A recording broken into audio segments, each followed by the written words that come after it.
And ladies and gentlemen, welcome to Loosely Scripted, the show with no rules, no script, no nonsense. I am your host, Bach. Joining me this week, all the way out in beautiful, sunny California, Matthew Elmore, better known as mCe, former professional player and now current coach, working with Team Chaos, if I'm not mistaken, judging by the beautiful duds, by the way. I love the gear you guys get. That stuff's awesome. We have some of the best merch in my Dude, opinion. that bomber, that like olive bomber is dope. I'm a bomber fan, so all of our these are the new ones or whatever. It's white on black, and then we have the green ones as well, and then the black sealed ones, and all of it's great. I mean, I like it. So yeah. So this is something I say to a lot of people I know that work for teams, but if there's ever like a box that falls off of the truck, I know where you're going. If it could fall into my hands, that would be really cool. Size large. Yeah, you get it. It might say Slim Sweezy on the back, but we'll see what we can do. I mean, you can't see it because you can't see my webcam, but I've actually started displaying some of my esports apparel that I picked up over the years. I either watched one of your other ones or you put a picture of it. So I have my CLG jersey that was a gift, and then I have a jersey from Crazy and an old Ronin jersey going for the throwback from back when Ronin had a Counter-Strike team. Now, you guys might hear some background noise as well. Matt, you're out with the team currently because you guys were competing in Flashpoint, and now, things are kind of weird. So you're still out there. Yeah, our flights back originally were the 20th, which is, I think, every team is like that, just in case you made it to the very end or whatever. So with Corona and its peak and everything going on, we've just decided, we might as well stay the extra week. Hopefully it dies down a little more to decrease our risk. That, and I mean, we're in a really good setup. Flashpoint might be getting a ton of hate on, Twitter because of Monte Cristo or Thorn or whoever. Yeah. But they have gone above and beyond anything we could have asked for. Our Airbnb is really nice. They cater food to us 3 times a day. They we don't have to go to the grocery store. If we want something, we can ask them to go and get it. So kudos to Flashpoint. I have been incredibly impressed, and they have literally gone out of their way to help us. So I really, really appreciate that. Man. To Lisa and Ambrose and all the runners, everybody behind the scenes. So definitely a cool thing. I think that's the crazy thing. Even though Flashpoint is getting a ton of hate, they're still doing everything right. The problem is the most vocal pieces of Flashpoint are the ones that are creating this sort of pitchfork fight. I mean, that's what they wanted. That's why they have those people. I mean, that's true. You know what you get when you sign up with those guys involved. That's kind of par for the course for them, which is unfortunate because, I have liked some of the things that Flashpoint's been doing, but it's all the intro video. The intro video is one of the sickest things I've ever seen. The animated drawing and everything, it's incredible. I remember the first time I saw it, I was like, this is crazy. And we got to see the stage when it was getting set up. Originally, we were all the invited teams and qualified teams were in this warehouse type deal, office building. Mm-hmm. So we had our own area. So it was us in one corner. I believe Orglis was in the other, and then Copenhagen Flames as well. And then I think Mad Lions or FPX were in one of the other parts with us as well, on the other side of the building. And then the stage was across the street. So we would go there, practice, which is nice because you have a separation between, your normal stuff and then where you go to play. I really, really enjoy that. Now we're just around the house all the time playing. So people are going stir crazy. It's definitely tough. But yeah, the stage, the production, everything like that, they had their problems, but the stage was phenomenal, man. Going over there and, being a part of it and seeing the behind the scenes and everything they had set up, it really sucks because it could have been such a cool tournament. In terms of the after show with the bar stuff, yeah, that was cool. They had a lot of really cool ideas, and unfortunately, because of everything going on out of their control, you didn't get to see a lot of it, which is, it's unlucky. Yeah, I think what was cool is they weren't afraid to be an adult show. That's something I've said when I started talking about this podcast. Yeah, I started talking about this podcast. I was like, you know what, I don't want to feel like I have to filter myself or filter my guests. I just want them to talk how they would normally talk and be honest. Because I feel like there's enough of the like sort of hoity-toity, like everything is perfect, pristine, and proper esports stuff out there. I want more of the like kind of rough around the edges content, and that's what I'm hoping to generate here. And hopefully, the people who've been watching at least get a little bit of the taste of that. They're getting a little bit more of a taste with Cam right now in the background playing Risk of Rain with his buddies. Now you talk about like the stir crazy nature. Oh, look at this! We're gonna get a little side shot here. Let's see if I can figure out what character he's playing. I can't tell right now. Is he dead? He's dead. He might be dead. He's dead. He's spectating. So you talked about how you guys are going a little stir crazy. You guys have been out in California now for how long? Like, when did you guys first get there? We came here at the beginning of March, I'm pretty sure. So you basically got there like the instant this all kicked off. Yes. So we were out here, and we were here for the qualifying, like the global LAN or whatever, and then we lost that, and surprise, nobody bought in, so they let us come back. So that was kind of neat.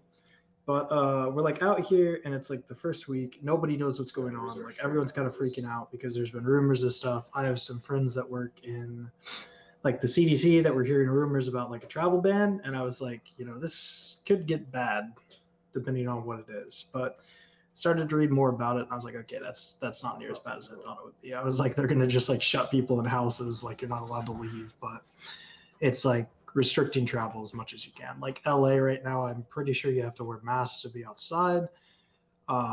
So there's a lot of interesting things going on that suck because we couldn't go do anything the entire time we're here. Like we're literally next to Universal Studios, Beverly Hills, like the Hollywood sign, and we can't go do anything. Like so yeah, that definitely really, really sucks in terms of that. But I mean, we've just been hanging out, like we do play games. That's, basically what we do. So it just sucks that we can't go out and do stuff. So yeah, I mean, I think the thing that's interesting is this is the ultimate test for a team. Like it's one thing to spend a few weeks together, like boot camping and then going to an event, but afterwards you break and you're done. And you can go have a personal life at least for a few days before you have to get on a plane and go do it all over again. But that's even like the top of the top tier teams have to deal with that. And I'm not saying you guys aren't a top tier team, but at the same point in time, like you're not competing as frequently as some of the teams that are competing at that level. So you guys are probably used to longer breaks in between. Well, are you guys living in a team house normally? Yeah, we have apartments. Okay. So is that down in Arizona? Yeah. Really? So I would have assumed, because I believe Chaos is in Atlanta, right? I think they had the choice originally if they wanted to do Georgia or Phoenix area. So they chose Phoenix. That's interesting. Yeah. So I guess, I mean, we won't speak ill of where you've been put up, but I'm hoping you guys are at least, like, you say you have apartments, so you have your own space. They put you up in a nice place in Phoenix?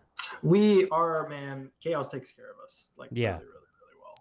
Our apartments are very, very nice. Like, we have garages, Vanity, Steele, and I all have our cars there. We drove.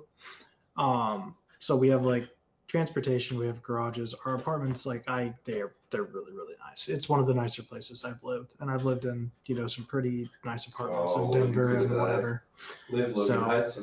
But it like, I mean, I really like the location. Our routing really sucks, and I'm not really ready for summer. That's we're gonna go back and it's gonna be 1,000 degrees, so that's gonna suck. Yeah. But yeah, we have. So like, I am the only one that doesn't have as much separation as the rest of the guys. Like me and our manager live in a 3-bedroom apartment together, and all of our PCs are in the living room there.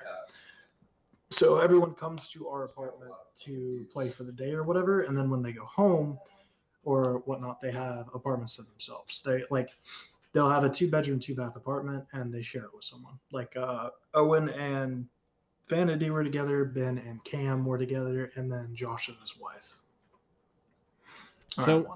So, who is the manager for the team? Our manager is Connor Larkin, Mr. Slim Sweezy himself. He's not anything in Counter-Strike or whatever. He was a guy that Chaos had already, and they're like, hey, we think you'd be good for this. And I love Connor. Like all of us really like Connor. He does a good job. I knew it, dude. And like he definitely gets a bunch of shit about stuff, but he does a really good job. So that I'm assuming he was working with the team back when they were a Dota org. Maybe yes. potentially under like the Digital Chaos brand. Okay. I don't think that far back. He was doing like product manager stuff for other things. I think he worked for like Budweiser or something. He was in Australia for a while doing events. Like he's got a really, really interesting story. Actually, it's really neat. Now, speaking of interesting stories, we were talking about this beforehand, and you kind of felt like you actually kind of alluded to you maybe not being a good guest because you felt like you didn't really have an interesting story. One of the things I always like to ask people is how they got to where they are today. It's kind of like explaining your path. Because there's a lot of people out there who are like aspiring, like they always want to be something. Don't do it. But but most of the people are like, I want to be a player. I want to be this. I want to be that. Most people don't necessarily want to work in the back end. So I like to kind of talk to people who also exist beyond the realms of broadcast talent and players, because I do feel like there are so many jobs in esports that people don't even know exist. The easiest way to get into esports obviously is to volunteer, and your volunteer work that everybody always needs is like literally just half of it screwing stuff together to put up stages or lights or whatever. So there's always stuff you can do. I've kind of done a mixture of almost everything you can do in terms of, Counter-Strike and esports in the world of things. I've been an analyst, I've been a color caster, color commentator, I have been a player, I've been a coach, I've been a teams analyst as well. I've worked admin, I've helped run tournaments, I've helped do IT troubleshooting, I've helped do like everything. So like obviously like my story starts, 60 years ago when I was just a wee lad, because I am very old now. I still think I got you beat on that one though. A little bit, but not by much. So, but I started in a game called Team Fortress Classic, and I really loved that game. I ended up in a sniping league, and I used to play it like all the time. I loved it. They had like a league, and I won the league. I was one of the youngest players to ever win it. I was one of the youngest players to ever like make it to a higher level team and into some of the distinguished clans and stuff in terms of auto aim and riot runners, which nobody knows what that means unless you're a TF2 person. Auto aim is still around and somewhat prestigious, I'm pretty sure. But I came out of nowhere, and I think the funniest thing is I used to play with a mouse that had a ball, an actual ball, not on the bottom, but on the thumb. So I would play, and I would move my thumb like the ball is here, and I would roll the ball with my thumb on a stationary mouse, and that's how I remember those mice. Yeah. And I was good doing that somehow. And then I was asking for recommendations of mice, and somebody recommended me the Razer Diamondback. Ooh, that's an OG. I'm dating myself a little bit. That was the first mouse I ever had, and that's when people started accusing me of cheating because I got really good at, sniping and whatever. So this is the crazy part of this story, because we've never really talked about this before. I too kind of cut my teeth on Team Fortress Classic. Not at an esports competitive level. The games I played back then were like Team Fortress Classic, Quake 3, and Unreal Tournament, like UT2K4. And then that was like my first real intro into PC gaming, because prior to that, I was playing console. So I spent a lot of time playing like Halo 2 on console, and I was jumping around like from console to PC at times. I'd say actually Halo 2 on console was probably the best I was ever at any single game. Like I was actually pretty decent at Halo 2 on console. And it's the only thing I've ever won money at. A couple locals, but nothing major. But when I played TFC, I too was in a sniping clan. That was like, and it was the worst like name ever. I was like 13 years old. What was it? It was Underground Corpse Snipe Buzz. SNIPAHZ, and Corpse was with a K. It was so bad. But all we played was like sniping maps, like the 2-fort with no bridge. That was like basically 2-fort sniper. Yeah, like I played that a lot. AASNP, you had NSE Snipe, which was named after a team I was on. You had Dot was a notable one. And I can't even remember. It's been so long. The only reason I remember this is because they handed over ownership of auto aim, and let me get to how I got the Counter-Strike, and then I'll yeah definitely. So there was always this hatred between TFC and Counter-Strike because Counter-Strike kind of started to kill TFC off. And it was so slow. I didn't like it when I first started to play it, whatever. But I remember the first time I ever played a Counter-Strike stream, it was on 1.6, and I played with my friends from TFC that were snipers. And I had no idea what I was doing, and I jumped through the window on Dust 2 and like 3K'd in like a 1v3 and won the round. And I think that's the only kills I got for the next 10 games. But I was like, this is fun. Like this, I'm a very competitive person. That I loved it. I was hooked from there, and I played way too many hours. So, and then from there, I actually stopped playing games for years because my computer broke. And then when I was a freshman in college, one of my friends convinced me to buy an Xbox because I was playing Xbox on his like system or whatever, and we were all playing as freshmen in college, and I was really good. So I then built a PC again in like the summer of, or like 2010, 2011, and that's when I started playing Counter-Strike seriously. So I was very, very late into Source. I came around like towards the end of 2011, and then I just progressed through the ranks through there with the Zoo and my friends, and then we ended up making the transition to CSGO. I was actually on one of the first CSGO beta teams that became Flaming Rainbows that had Kiko, Jay Mitchell, Swag, Sean Garris, Crondle, a bunch of those guys. Never got to play.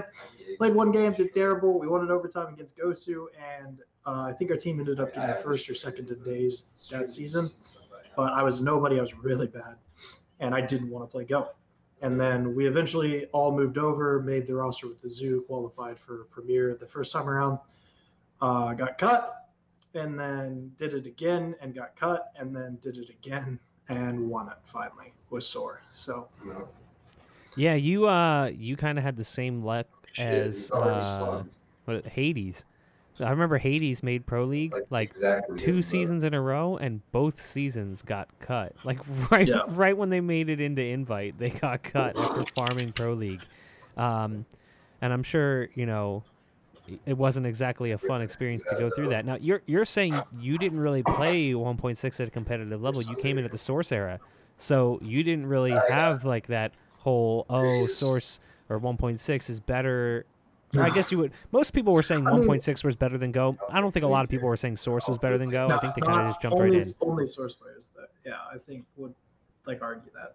I just respected them as 2 different games throughout the whole time. That, I do remember like Sean Garris and I want to say Simphis and those guys tried to play a season of Source, and they ended up getting matched against somebody on Contra, and they got like 16-0. So like these 1.6 professionals came in and tried to play, and I think it might have been against the Contra god himself, Assailant, but definitely it was something that a lot of Source people talk shit about, that they're like, oh yeah, these guys are supposed to be so good and they're getting mocked. See, here's the thing.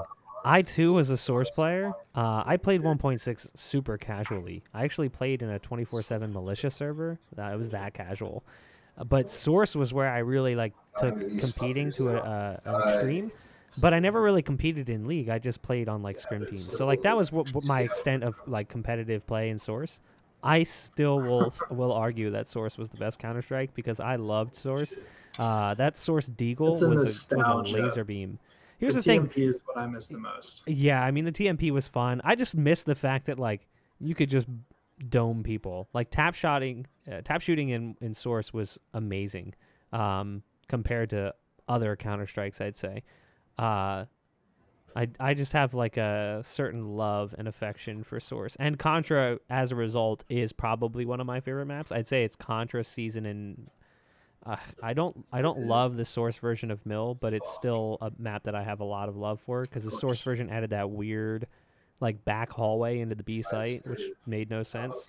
But I miss Source a little bit. Now, your transition from coach to player to coach to player to analyst to coach to player to coach to player, was that natural even though the whole process was unnatural? It was man. So I actually contemplated coaching earlier in CSGO. because I felt like as a player I could only go so far because I'm not that good at this game. Fucking shocker, Like people have figured that out through the years, and I get a lot of hate for it. But a lot of the time I've beat the same people in matches or done. If everybody was as selfless and would give up certain aspects of the game to make a team better, I think they'd see a lot more success like I did. But people just aren't willing to do that. Oh, no, they'll never understand that. You can't get that through their heads. I'm dead. So, Literally, like the first time I went to coach, I was going to help Ghost, and I kind of got fucked out of that whole deal. Thanks, Crondle. And that brought me back to playing, and I was going to quit. And then Caboose was like, hey, we need people to play on the ex-Selfless roster. So we did that. We decided to pick up D over Ryova, and then we barely lost to Cloud9 in our opening debut. And then D's like, I'm not practicing. Like, I don't want to do this. So all of the rest of us were just like, well, shit. Like, now we're just going to get wrecked the entire rest of Pro League. And guess what had happened? And then we had people not even show up in relegation. And I was pretty torn apart by it because I was like, oh, this was, my best chance at showing. Like, I could have competed here, blah, blah, blah, blah, blah. And it just completely fell apart.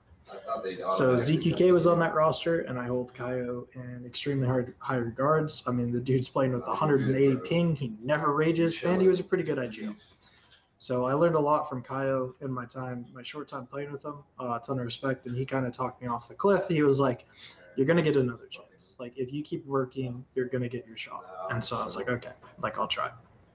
So, after that was after Rival, I think. I don't know. I'm jumping back and forth. But, Rival, we came out of nowhere. I was actually helping them as a coach, too. And then one of the players showed up drunk to a match, and they decided that wasn't very professional, so they cut him. They already had tickets to Philadelphia, and they're like, Matt, just play with us. And I was like, okay, if we're playing, then we're playing.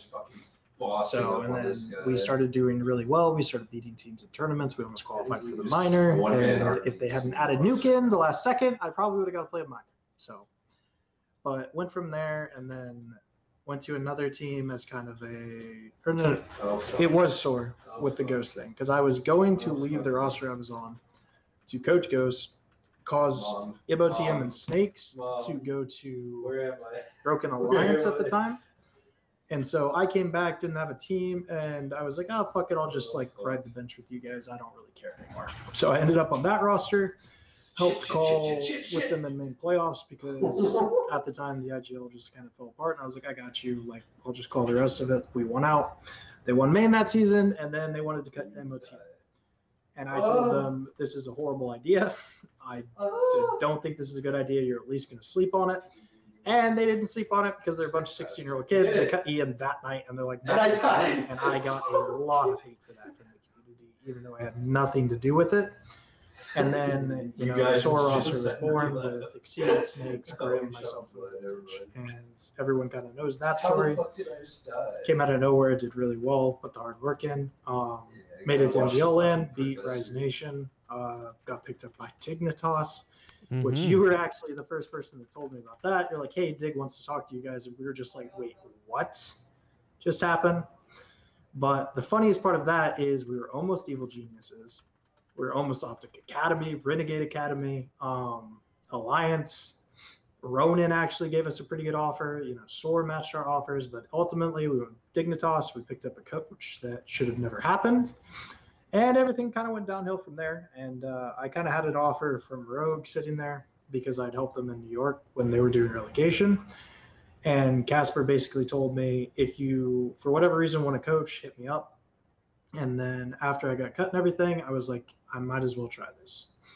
So ended up coaching Rogue, went to, DreamHack Austin, came out of nowhere. We placed second place, had a chance of winning it against Space Soldiers, which was, a great feeling. You were at that event. Everybody was like, nah, Rogue's going to get dumpstered all these times, blah, blah, blah, blah, blah. And put in a ton of prep work for that event. And we got Optic on Inferno, and I knew instantly. I was like, we're going to win this match. And we have a first half 12-3 or something insane on T side, and then we almost lost it. I was just like, God, why? Close the rounds, man. Just please. And we won that. We got Space Soldiers. We played them on Dust 2. We were one of the first teams I felt like that really adopted Dust 2 into the map pool and put a ton of time into it. And nobody could play us on that. And so we beat them, made it out of groups, and that was just, that feeling right there was awesome. Like, that's one of my first big successes as, a coach, is right out of the bat, the first event we're at. We placed top 2 at that, had a chance at winning, but Calix had an incredible Mirage game, and then Xantaris just killed us on Inferno. Yeah, that Inferno, I remember that Inferno. It was brutal. Yeah. You guys got beat down pretty hard, because I remember it was like, okay, like first map didn't look so good, and then you guys rebounded, and I'm like, okay, third map, like I think they can do this, and then it just was like, oh, maybe not. Xantaris just kind of said no. Much, so. But at the same point in time, like like you said, that was definitely a little bit of a strong showing, considering.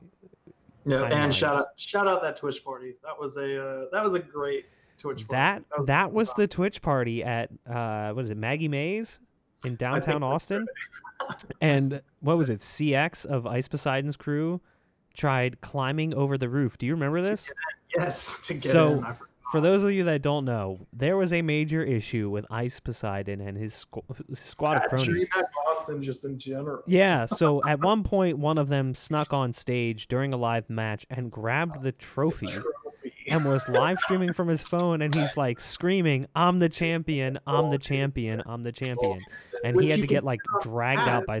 You hear on the VODs, like, something happens, and everybody is just like, they're looking at each other, and you just hear somebody's like screaming in the background, and they're like, somebody just ran through production. We don't know who it was. So this happened twice. The first time he grabbed the trophy, and they told him like, you can't do that. The second time, he actually came backstage and got behind the casters and started talking into their microphones.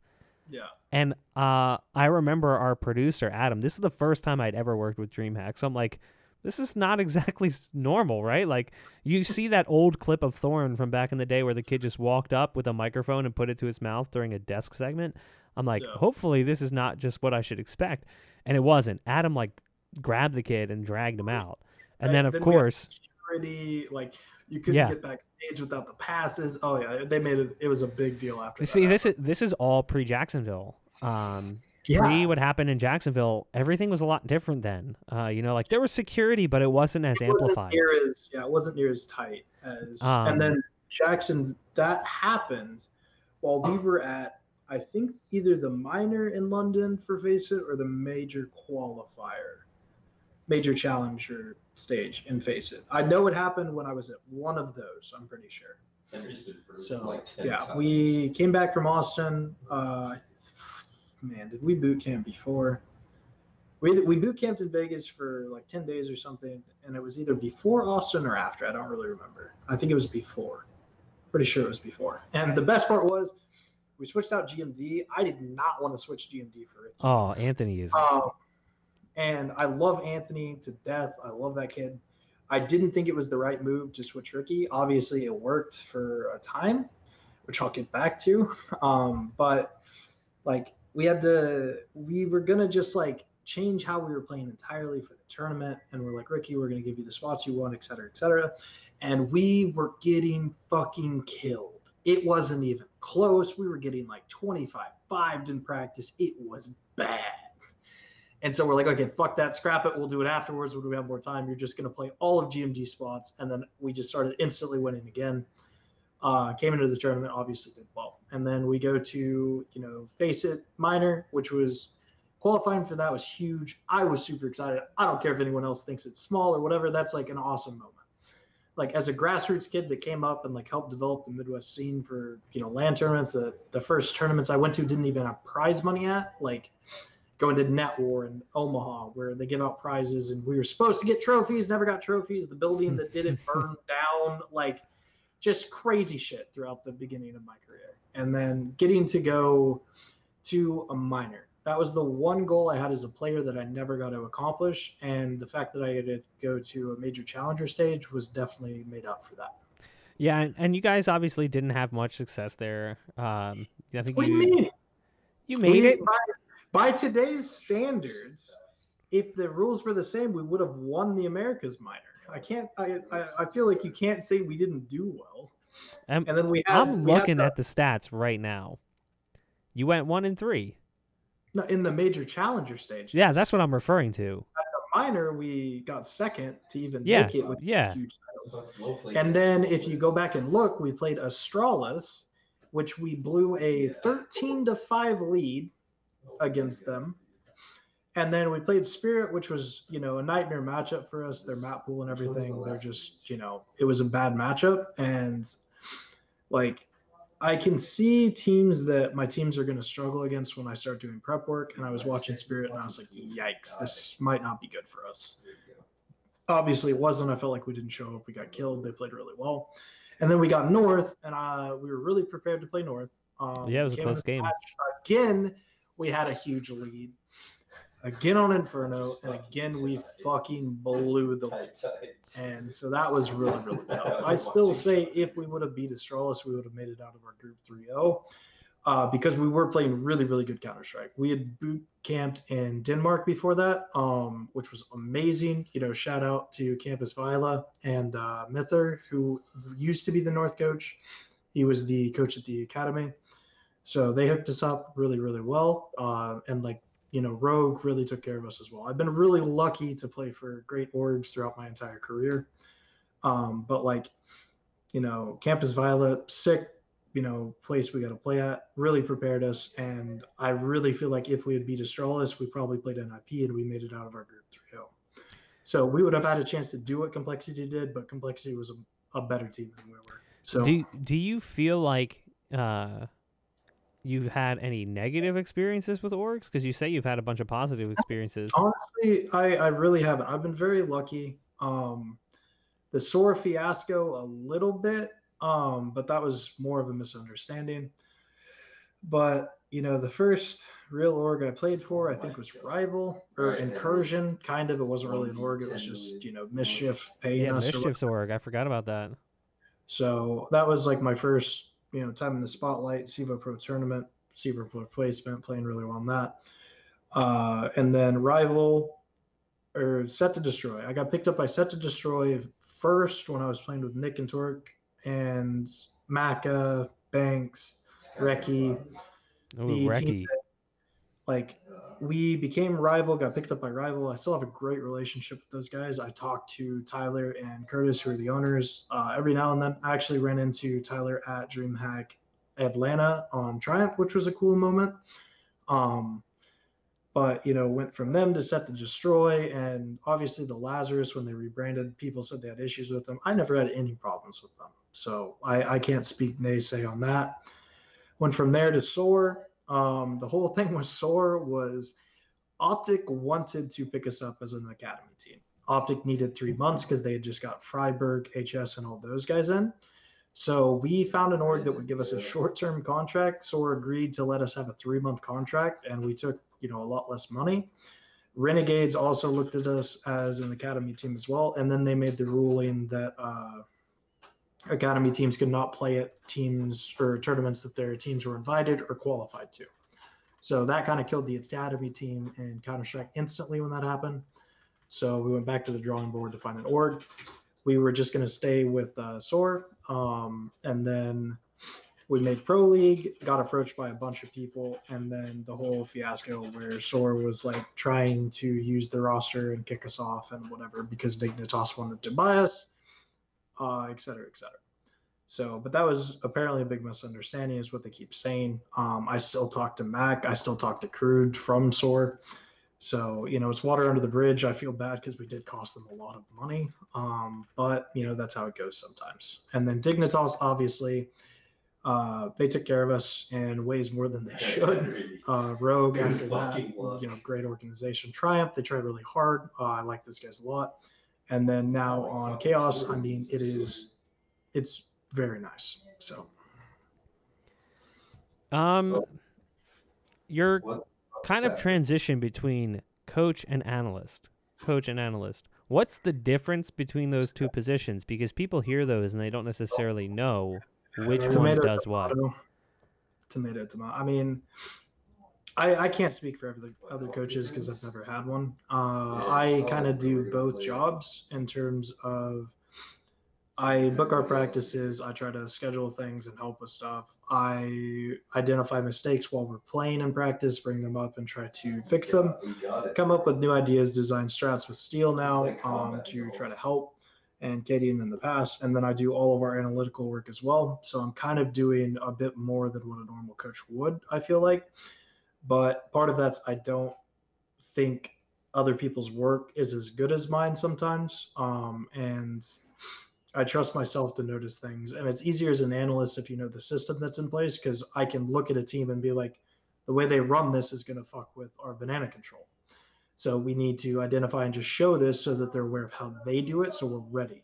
Versus just an analyst that isn't there every day coming in, they're like, oh yeah, they take banana like this, and they may not realize it can be as big of a deal as what it is. So my transition, I literally was done playing like after Rogue or whatever, and we got a really cool offer. I don't even, fuck it, it's been long enough. We got signed by FlyQuest, which is why our team was called The Quest, and it was kind of a play on words. They signed us kind of in the background on the premise that if we made Pro League, they would announce the signing or whatever. So they were supporting us like a shadow signing behind the scenes, which is the only reason I started playing Counter-Strike again. And I'm washed. I don't play that much anymore. But the goal was to get a roster to MDL, to pick up Broom, to make a team with and see what happened. And that's what became the Triumph roster. So like at that point, we got picked up by Triumph, which was, a strange thing in itself because they're new org. And I just honestly thought they were full of shit at the beginning. But turned out they were pretty good. And then, that team, we qualified for Global Challenge. We had a chance at Pro League. We qualified for DreamHack Atlanta. Got to go to that event. And then we should have been playing for Pro League. And, they did all the changes that fucked us, Riot Squad, and a ton of teams out of Pro League. So that kind of really sucked. And then that led to me coming to Chaos. So, I mean, we talk about your positive experiences in esports and how you've been very lucky. If you had to do it all over again, would you change anything? I wouldn't even do it. Really? Why is that? You have to sacrifice a lot to get to the point of like a professional player or whatever you want to do. I gave up a lot of opportunities in my life with friends, with, distancing myself, doing other things like that, that if I had the choice, I would literally go back and never buy a PC and go through all of it. It's very rough. There's no security to it. I've got to do, incredible things for the most part. And I'm not even that big. Like I got to travel to different different continent. I got to go to Canada. I got to play against Tyler in California. I've been all over the US to play. I've boot camped in Europe. I've had fantastic experiences, and I've definitely overreached for my ability level. But I feel like I could have lived a overall happier life if I would have just, walked away from esports, never started it, and just done your typical, finish out my, network engineering, go work as a network switch technician, and been, completely fine and happy. So I think there was a lot of hardship throughout my career coming up and everything, and I was very irresponsible with a lot of things, which didn't help. And there's definitely a lot of really tough times before the good things started happening. So it's not all sunshine and rainbows. I wouldn't ever tell anyone to pursue it seriously because it is very hard. And I don't think people understand how much you have to sacrifice to get to those levels. And, it's one of those things that you're either all in or you're out. And a lot of people just can't or won't commit that. They'll be like, oh yeah, I can do it, but they don't spend the time watching demos. They don't spend the time DMing. They don't spend the time doing server work that's necessary to be, a better player. And I think that's a huge problem with people, that they're just like, oh yeah, I have 18 RWS and pugs, I'm sick. And then they get in a league match and they forget how to hold the mouse. Like it's absurd. So, because there's definitely players that are way better than me that have never done anything in the game, which is, absurd, because they won't put themselves aside and do what's best for a team. That's crazy. You would actually, despite all of these cool things you've gotten to go do, you would actually not do it. You would choose to just completely forget it. Yeah, I feel like I would be farther progressed in my life at this point for sure. That I'm I'm content. I'm happy. I am okay with where I ended up with everything that happened, but there were definitely times in my life where it was not a good situation. So, do you feel like there's something specifically like you missed out on, or is there like anything you want to really dive into? Because I feel like it's something that you don't hear people talk about a lot. Like you hear people talk about their journey into esports and they talk about the sacrifice. well, Everyone just, that works in this industry admits that there's a sacrifice to it. But like, what is it specifically that you feel like didn't end up being, or is there something you really feel comfortable talking about? There's no financial guarantees. I learned that very quickly on Rogue. I felt like I was a huge part of our success, and then I said the wrong thing to the wrong player one day, along with some other things that were leading up. And all of a sudden, I was out of a job, and I felt like I kind of got blacklisted from the community as a coach, whether people had just heard bad things about me or players were saying bad things. I don't know how that happened. But like there were a ton of coaching jobs that came up that I wasn't even considered for, that I felt like what I had helped the team achieve should have put me in at least talking point with them. And then it's very, easy to go down a very bad path because, you have to do your taxes, you have to separate your tax income. And if you're not smart about it, which luckily I was smart about it, my dad was, on my ass about stuff that, you're going to have to pay this much in taxes, like set it aside. And I was like, oh no, I'll save it. And I definitely didn't save it and got myself in trouble and had to pay off some taxes and stuff, but got it done. I'm fine or whatever. But yeah, that definitely, when you come towards the end of the year and you have to pay your taxes as an independent contractor, you're just like, oh my fucking God, like where did my money go? So, but yeah, I mean, I got to do things I would have never got to experience through esports. That's definitely, the cool part of my life. I probably wouldn't have gone to Europe by now. I wouldn't have been all over the US like I've been. Obviously, the Twitch party in Austin was a great fucking time. I got to go to a different party in Vegas during our boot camp for the H1Z1 League. Great fucking night. DreamHack Atlanta party was fucking sick. Being in New York right after Christmas for the MDL Global Challenge, getting to go to, the famous ice skating spot down there, like was incredible. There's nobody there because it's like the beginning of January. So everything that people come to New York to see, we got to see that without the people. And so that was an incredible moment. And I think you were there with us, right? Yeah, I was at that event. Yeah, because I followed you, and that's how I met Tux, because Tux had the Kansas City Chiefs jacket on. And I was like, oh my God, I'm from Kansas City. And he was like, oh, I just got this because I play for Chiefs. And I still think that's the funniest thing. But, you kind of showed us around. We got to do some stuff with Joe Cardali. And, those are the moments in esports that, like, people don't really talk about. That you get to see these, cool things. Like I got to go do the London Eye. I did, a river tour while I was in Europe. And, Vegas, like getting to go out at night and, the rooftop lounge at the Rio for the party. Like these are things I probably would have never done. And like, I'm incredibly grateful to those things happening. But, I had friends that I haven't talked to in years that I feel like I ruined relationships with because of the game, not getting to go hang out, not getting to go do things, it's definitely stressful about stuff like that. And, I've moved all over. And, you make friends in one area, then you move again, stuff like that. So I feel like my support group would be, potentially stronger. I'd be farther down the list of things to accomplish in life if I just, committed. In terms of now I'm looking to buy a house or a condo. I probably would have had this a couple of years ago and been farther on in the scale of life, which is what matters in the end game.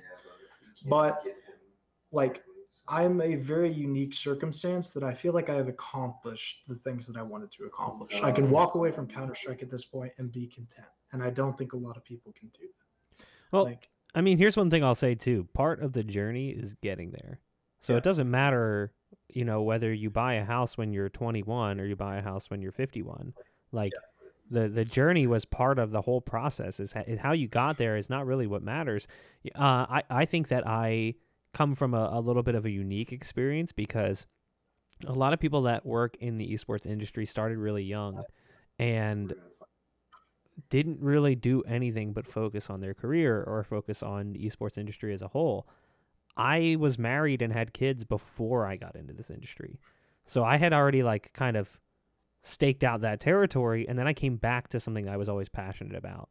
So I have like a little bit of a different background than some of the other people. But I do think that's why, and I don't want to rabbit hole this too much, mental health in the esports industry is something that is a very big talking point, because the constant travel and the wear and tear on you as a person is a lot harder than I think people realize when you get into it. I did it for 3 months, and like, because we boot camped, then we went to Austin, then we came back for a couple of days, we went to Europe, we came back for like 2 weeks, and we went back to Europe. And like, you always think like, oh, this is so cool, like I'm going to be traveling, I'm going to be doing this stuff. We didn't have, a ton of free time when we were in Europe. Like, we were winning, which was good. Yeah. And that's what you don't understand. You don't have extra time at events. Like, yep. When you're there, if you have extra time, it's a bad thing, because that means you lost. Yeah. So Tom Biz was one of my guests one week, and Scrawny was a guest as well. And we talked about that too. Like, people think, oh, casters get like this great job to get to travel the world and talk about games. Like, your laundry in hotels. Yep. It is not near as much fun as you would think it is. Yeah, like you basically live out of a suitcase. It is still really cool. Like, that's the part they don't really get into as well. Like, it is still a really cool thing. And that's the other side of this. Like, the truth is, yes, it's very difficult working in this industry. It's very difficult getting started. That's like the hardest part, because you have to be prepared to work for very little and not know if anything's ever going to come through. You just have to basically pursue your passion and hope it works out. And for some people it does, and for a lot of people it doesn't. The overwhelming percentage of people that want to get into esports as a full-time career don't get to. And I've worked with people over the years that came and went. In fact, I was just talking to one today, former Counter-Strike caster, used to work with Nip Gaming back in the day. And now he's got a career as a Twitch streamer. He streams streams flight simulators. He's a good guy, and like, he's still got to do something he likes doing, but there's a lot of people like that got into like broadcast and esports, and it just didn't work out for them for whatever reason, whether they didn't get the opportunities or. Look at Scrawny. If Scrawny hadn't taken a couple chances and worked like a Philadelphia event or two when he did, like, there's a chance he never got to do anything he's done. Yeah, or even just like he partnered with Launders, and if he hadn't partnered with Launders, would both of them be in the positions they're in now? Like, I feel like Scrawny was someone I had really good chemistry with. That's who I casted. I think it was like Frag 10 with. Mm-hmm. Had a lot of fun. And it's like, if he had partnered with me, we could have both like failed. Like, obviously I never became a caster. Part of that was still wanting to play and stuff, but like, it's like the little decisions.